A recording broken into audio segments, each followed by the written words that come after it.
I'm Owen Bigland. This is the Inside Edge video blog. I wanted to do a follow-up blog to the one I did a month and a half ago on mixing millionaires with social housing. I got a lot of comments on my YouTube channel with that. Got a lot of emails and some Twitter action as well.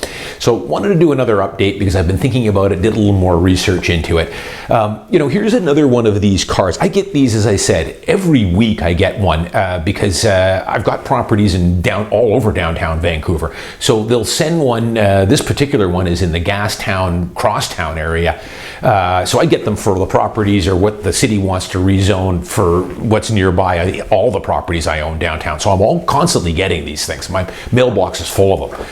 This particular one is for a 90-unit social housing building, social housing only, at 177 West Pender. I have a building, a unit just down the street from this on Beatty Street at Pender. Now, here is my contention with this, and maybe my viewers can comment on this as well.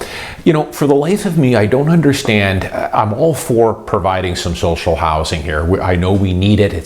There's a lot of people that cannot afford to be living in Vancouver, and we need to provide homes and shelter for these people for sure. But I'm not certain or not sure why the city of Vancouver continues to build these units in some of the most expensive real estate, or the most expensive real estate in all of Canada, and some of the most expensive real estate in North America and the world. This is a prime piece of property down here on West Pender Street to build 90 units. My solution to this might be, why doesn't the city sell this land that they own? I'll list it for them.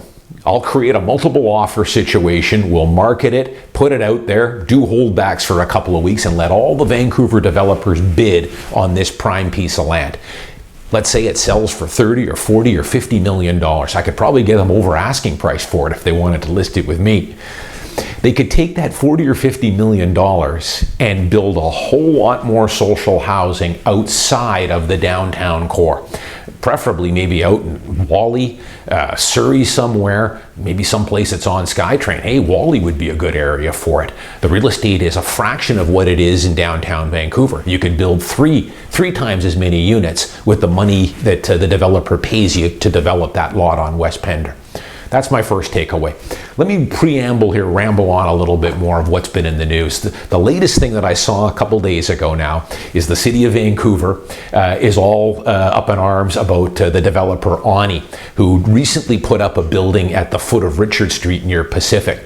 Now, they did a deal where it was going to be part market units, and then they got the zoning and the height and the increased floor space ratio. The city granted it to them in exchange to put in some rental units.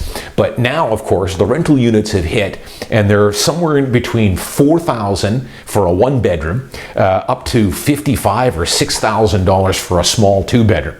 And the city of Vancouver is up in arms about this now. What's going on? This isn't the media's jumped on it.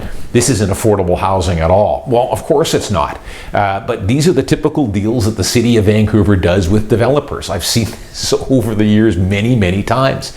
They'll give them the increased floor space ratio. Sure, we'll put some rentals in, but you never told us what we want to have to price them at. We're going to price them at what we think the market will bear, which is $4,000 and $5,000. So, let's go back to the blog I did about a month and a half ago on mixing millionaires and social housing. So I've been thinking about this and talking to a few other people gave them my opinion to see what the feedback was. So who is the winner and loser on these things? So I talked about some buildings in the West End that are going to have the first 18 floors will be social housing, and then the top 18 or 20 floors will be market priced condos, and not cheap. These will be probably starting at $1,500–$1,600 a square foot, up to well over $2,000 a square foot. So these are luxury units with social housing down below. So let's take a look at who the winner and loser is on these type of developments. First off, the city of Vancouver, you have to realize what they do here is they will give the city a lot more floor space, a lot more floor space ratio. So if they could only build 10 floors, let's say, of market housing, The city will say, well, listen, if you build us 80 or 90 social housing units, instead of going with 15 floors, we'll let you build 33 floors. And you can put your market stuff on top if you build our social housing. So you see, it's a pretty good deal for the city because it looks good. They think, hey, we're doing something about trying to make housing affordable. Here we are, we're building 60 social housing units or 80 social housing units in a brand new building in the West End. So it kind of looks good. The optics are good for the city. The developer, though, he makes off like a bandit on these. And I can tell you, this is kind of how it goes. This is just how I see these type of things going. These developers are extremely smart. These guys know down to the last dollar on what it's going to cost to build, what they're going to have to sell these units for, and what their profit margins are. This is how this goes down at, let's call it, ABC Development. ABC Development says to their accountants, their designers, their construction guys, how many floors do we need on this lot, and how many units do we need to make our standard pretty nice profit margin on this development? The accountants, the designers might say, well, we need to have 23 floors to break even. The city wants 10 floors of social housing. We're going to need at least 80 units of market housing mixed between 1 and 2 and 3 bedrooms. So we're going to need 22 floors to make our standard profit on this, and we can make it happen. What the developer will then do, these guys are smart, they're businessmen. They will go to Vancouver City Hall and say, sure, we'll build your social housing component for you, but we need 35 floors. Knowing full well that the city will probably balk at that and we'll negotiate it down. They'll negotiate it down to 32 or 33 floors, which is still way above what they really were needing to make a nice profit. And they'll agree upon it at 33 floors, let's say, down from 36, which was the dream scenario. And the city will sign off on it. The developers will leave the meeting and they'll go around the corner and give everybody a high five. We're making a tremendous amount of money on this. The city thinks they're making off like a bandit or looking good because they're building some social housing. So who is the loser in this? Well, I don't know if there's any total loser, but I would say the person who is buying the market rental or market price condo is getting a little bit of the short straw on this. Because I truly believe that the social housing component down below is going to act like an appreciation magnet or an appreciation anchor. And I think you will still get appreciation on these units, but I don't think you would get the same amount of appreciation as you would in a market-only building, let's say across the street. That social housing component will moderate your price gains in that building. I'm quite certain of it. And I had a bunch of people blog about why would you do that? Why would you want to live in a building that has that? And I tend to agree. I would rather the city build social housing 100% or 100% market price condos and not mix it up. So I would be very careful here, folks, if you're planning on paying $2 million for a unit on the 28th floor with the first 18 floors being social housing. I think if for myself and the clients that I work with, I'm going to steer them into other buildings that are 100% market. So I think, that it is going to put a hindrance on the price increases you'll get over time. My caveat that I always put out there, though, even if you pay $2.5 million for one of these units and keep it for 25 years, you're still going to do fantastic. But I think if you put that $2.5 million into a good building in the same neighborhood that doesn't have a social housing component, you will do far better.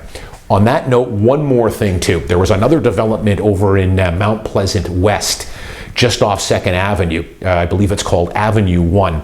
And this is another one that I'm not too bullish on the location on. I think people should realize here that, I think a lot of people don't even realize this, because a lot of these units have been sold off a brochure. Some of them are being sold to people that have never set foot in Vancouver. But there is a very large social housing building directly beside this luxury condo building that's going up on 2nd Ave. It actually encompasses 2nd Ave and 1st Ave. Now, I can tell you, as I have units in the neighborhood, I drive by this building all the time. It's about 12 or 13 stories. It probably has 150 social housing units in there. It's a constant flow of ambulances, police, fire trucks, all hours of the day and night. And here we are directly across the street, right beside it, putting in multi-million-dollar units. So that would be another building. If I'm working with a client and they're looking in that area, I would say let's pass on this building.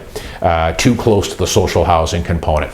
Call me old-fashioned. I know I'll get some people that are going to criticize me. Well, you got to build. Listen, I know we have to build social housing.